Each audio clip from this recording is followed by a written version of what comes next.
தரிசனம், இது திவ்ய தரிசனம். தெய்வ தரிசனம், இது நித்திய தரிசனம். வந்தது வந்தது நம் இல்லம், வாசலில் வரைந்திடுமா கோலம். பேரின்பம் இனி ஆரம்பம். தெய்வ தரிசனம், இது திவ்ய தரிசனம். தெய்வ தரிசனம், இது நித்திய தரிசனம்.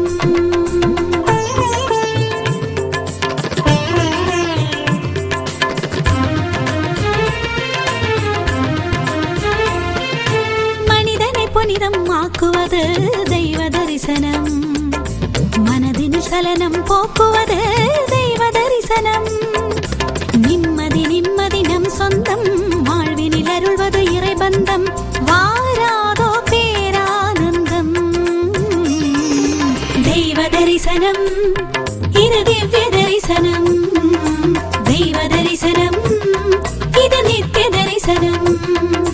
தெய்வ தரிசனம், இது திவ்ய தரிசனம். தெய்வ தரிசனம், இது நித்திய தரிசனம்.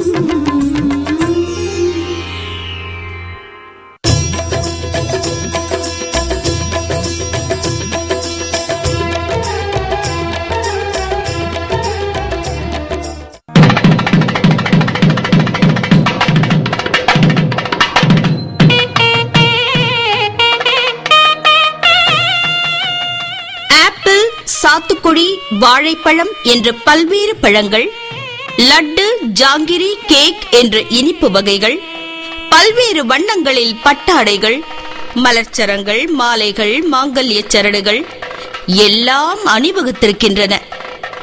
ஒரு திருமண விழாவுக்கான அத்தனையும் பார்க்கிறோம். எங்கே நடக்கிறது இந்த வைபவம்? யாருக்கு என்ற கேள்விகள் எழும்பொழுதே வாத்தியங்கள் ஒலிக்கின்றன. பல்லக்கினுள் சீர்பொருட்கள் வைக்கப்பட்டு பக்தர்கள் கூட்டமாய் தொடர உலா கிளம்புகிறது.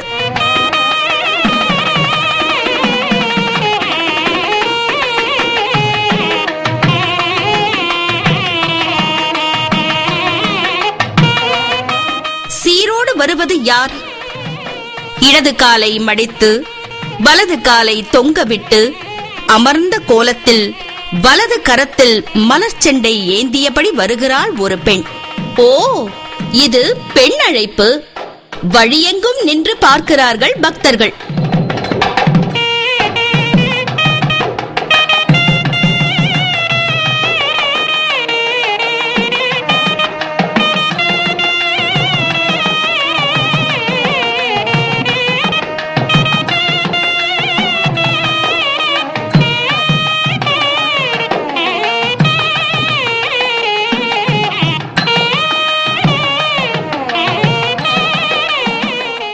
பட்டாடைகள், பொன் ஆபரணங்கள், மலர் மாலைகள் என்று அழகான பெண்ணை மேலும் அலங்காரம் செய்திருக்கிறார்கள்.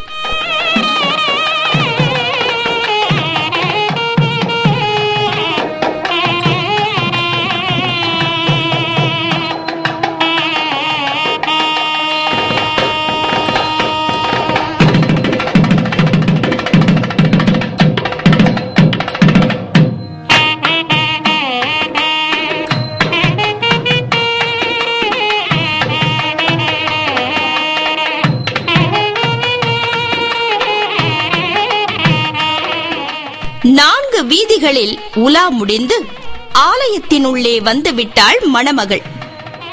அட, இது கந்த கோட்டம்.